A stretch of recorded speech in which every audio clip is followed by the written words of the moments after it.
Hey everybody, this is Jace with RMUS giving you another tech bit. Today we're talking about the Autel EVO II series.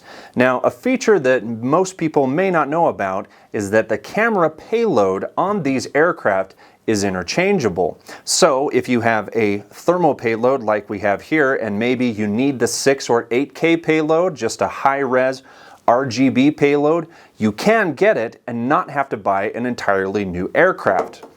Underneath the aircraft is a small cover. Remove that cover, 2 bolts.